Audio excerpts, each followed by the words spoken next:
En los últimos años, Ucrania se ha estremecido por decenas de ataques a gente común en plena calle. El último caso fue un verdadero choque, atentado en el distrito de Holosivsky de Kiev.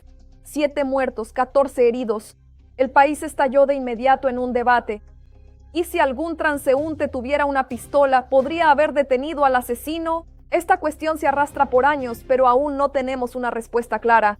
¿Es la legalización de armas nuestra salvación o un error fatal? Hoy analizaremos todo, desde órdenes del Ministerio del Interior hasta la opinión real de militares y la experiencia de otros países. ¿Por qué no hay un sí o un no rotundo aquí? Suscríbanse al canal, denle a la campanita. Empecemos con un dato que probablemente no sabían. Ucrania es el único país de Europa que aún no tiene una ley especial sobre la circulación de armas de fuego civiles. Ninguna. Todo se basa en la Orden 622 del Ministerio del Interior, emitida allá por 1998. Piénsenlo, las reglas que rigen todo el sector de las armas son más viejas que la mayoría de los teléfonos en sus bolsillos. Y eso que tenemos armas a montones, oficialmente más de 1 millón de unidades e ilegales, según varias estimaciones, de 3 a 5 millones.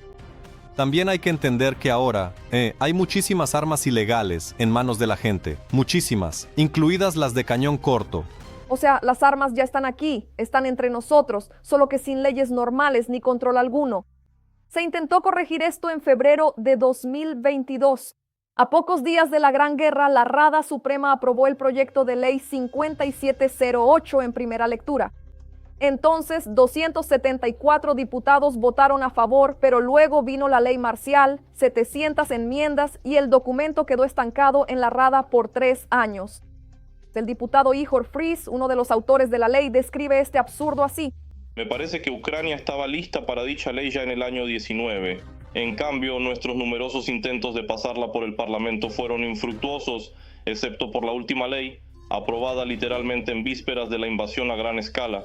El 24, 25 y 26, numerosos vehículos, camiones en el centro de Kiev repartían armas de fuego automáticas de ánima rayada, fusiles Kalashnikov a ciudadanos ucranianos, anotando sus apellidos en un papel e identificándolos por el pasaporte, sin saber si esa persona tenía trastornos mentales o antecedentes penales. Cuando las papas quemaban, les dieron armas a todos, pero la ley sigue sin existir. El atentado en el distrito de Holosivsky el 18 de abril volvió a sacar este tema a la superficie. Pero aquí hay una pregunta muy incómoda. Dmytro Vasilenko, el mismo tirador, tenía armas de forma totalmente legal. Renovó su permiso literalmente en diciembre de 2025, trajo un certificado de una clínica privada, pasó todos los trámites y aún así salió a la calle a matar. Esta tragedia dividió instantáneamente al país en 2 bandos. Los debates sobre si los ciudadanos tienen derecho a portar armas se reavivaron con fuerza y la gente se dividió en posturas opuestas. Algunos están a favor, mientras que otros no ven la necesidad.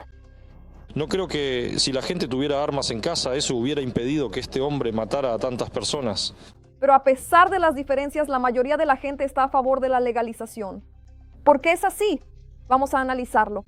El primer argumento, y el más antiguo, es nuestro derecho a la legítima defensa. El artículo 27 de la Constitución de Ucrania garantiza claramente que todos tienen derecho a proteger su vida. Pero aquí surge la pregunta, ¿exactamente cómo? ¿Qué puedes usar legalmente contra un atacante? ¿Un spray de pimienta o un arma traumática con balas de goma que a menudo solo enfurecen al criminal? Los defensores de la legalización lo dicen claro, un bandido que te ataca con un cuchillo o una pistola real no pedirá permiso, simplemente atacará. Y en ese momento crítico, tener el teléfono con el número 102 en la mano no es la mejor herramienta de defensa. El segundo argumento es contundente, la prohibición simplemente no funciona. Hay una cantidad enorme de armas ilegales en Ucrania. Años de guerra, el eco del colapso de la Unión Soviética y el conflicto en el Donbass han creado un mercado negro colosal. En resumen, quien quiera un arma para delinquir la conseguirá sin problemas, pero el ciudadano respetuoso de la ley no puede. Resulta ser una paradoja absurda. La ley protege de hecho al criminal, dejando a la víctima totalmente indefensa. El tercer argumento es lo que pensamos nosotros, la opinión pública, y las cifras hablan por sí solas. Una encuesta en días sorprendió a muchos. El 60% de los ucranianos apoyó el derecho a portar pistolas libremente. Piénsenlo bien, en solo un año el número de partidarios se ha duplicado. Las opiniones de la sociedad están cambiando a la velocidad del rayo. La guerra, los ataques y la inseguridad constante llevan a una conclusión lógica. Si el Estado no garantiza seguridad total, tenemos derecho a cuidarnos solos. Y aquí viene el giro más interesante de toda esta historia. El ministro del Interior, Ihor Klimenko, tras el ataque en Kiev, declaró de repente: el ministerio prepara un nuevo proyecto de ley sobre armas. ¿Por qué es esto una verdadera sensación? Porque fue del propio ministerio el que durante años fue un muro contra la legalización. Ellos mismos frenaron la ley, asegurando que la sociedad no estaba preparada. Y ahora un giro repentino de 180 grados. Creo que la gente debería tener derecho a la autodefensa armada, especialmente tras la experiencia al inicio de la invasión a gran escala, cuando los civiles recibieron armas para la resistencia nacional. Incluso en el Parlamento apoyaron esta idea. El diputado Oleksandr Fediyenko se expresó de forma muy emotiva tras la tragedia. Una vez más, hago un llamado a mis colegas para que aprueben la ley sobre la circulación civil de armas. Al ver estos videos, vimos cómo una persona armada simplemente caminaba por la calle y mataba a ciudadanos de Ucrania. Esto podría no haber pasado. Bien, ya escuchamos a los partidarios. Sus argumentos son fuertes, pero los del otro bando, los que se oponen, son igual de válidos. Pero antes de pasar a sus argumentos, aclaremos algo. ¿Qué es lo que estamos debatiendo exactamente?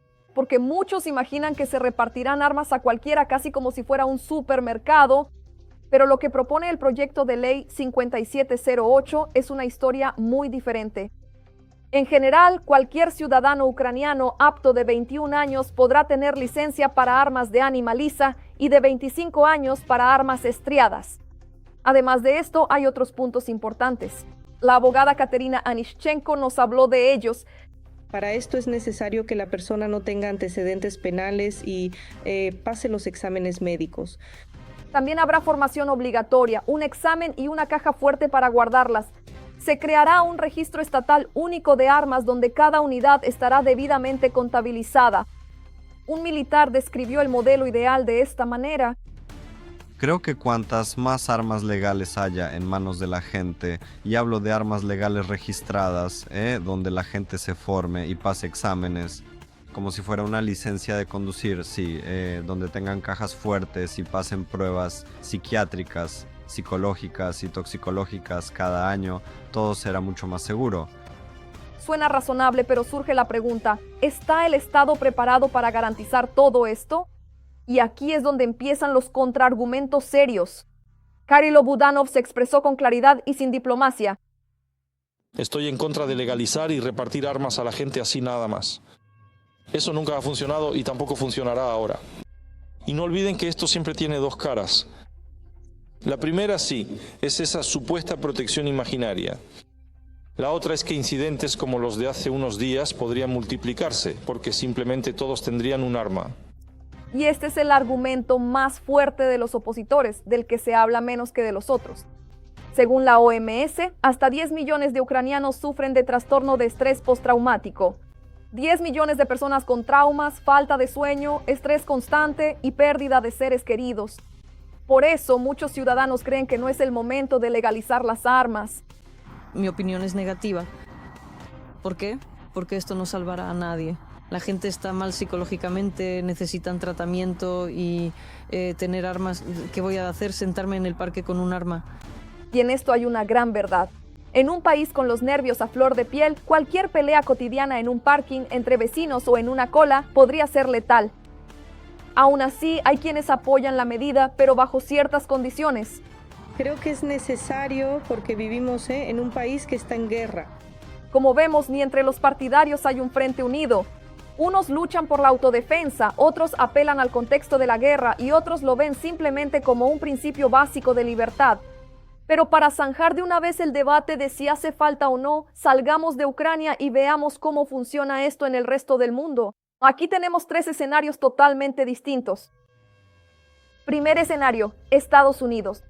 Es el país con el acceso a las armas más libre de entre todas las naciones desarrolladas. Y el resultado aquí es desolador. La tasa más alta de mortalidad por armas de fuego. Las estadísticas rompen los mitos. Solo el 3% de los ataques son detenidos por civiles. La legalización no ha sido una solución mágica. Al contrario, los Estados Unidos lideran con creces en número de tiroteos masivos. Segundo escenario, Israel. Un planeta totalmente distinto. Gente armada por las calles. Allí es una imagen habitual, lo normal. Pero hay un gran pero.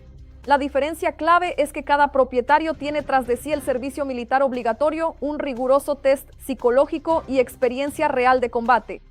No es cuestión de comprar y llevar, es un sistema estatal perfeccionado durante años. Y la tercera opción, Noruega. Allí 1 de cada 3 tiene armas, más del 31% de la población. Pero la tasa de homicidios es de las más bajas del planeta. ¿Por qué? Porque en Noruega las armas no son un problema donde otras instituciones funcionan de maravilla. Medicina de calidad, gran apoyo psicológico y confianza en la protección. Allí todo lo demás simplemente funciona. La conclusión de la experiencia mundial es evidente. Un arma en la funda no hace a la sociedad ni mejor ni peor por sí sola. Todo depende del sistema que se construya a su alrededor. Y aquí es donde llegamos a la gran pregunta que muchos temen plantear en voz alta. ¿Y si el problema no es en absoluto la ley de armas? Solo miren lo que ocurrió en Kiev durante el atentado. Policías profesionales, entrenados y armados precisamente para protegernos, simplemente huyeron. 2 agentes armados salieron corriendo. Y esto ya no es una cuestión de legalización para civiles. Es una cuestión que afecta a todo el sistema. Y esto nos lleva a la pregunta más difícil. ¿Cambiará algo una nueva ley en un país donde los certificados se compran y los agentes pueden abandonar la escena? ¿O al contrario, es la falta de reglas claras en 2026 con millones de armas en las calles el mayor peligro? Hemos analizado todos los argumentos, desde el derecho a la autodefensa hasta los riesgos psicológicos para una sociedad en guerra. Aún no hay una respuesta clara ni siquiera en las esferas del poder. Por eso hoy les preguntamos a ustedes, ¿cuál es su postura? ¿Es la legalización el camino a la seguridad o un paso al abismo? Escriban su opinión en los comentarios. Nos importa la opinión de todos. No olviden darle a me gusta a este video si les ha resultado útil. Y suscríbanse al canal para no perderse los nuevos episodios. Hasta pronto.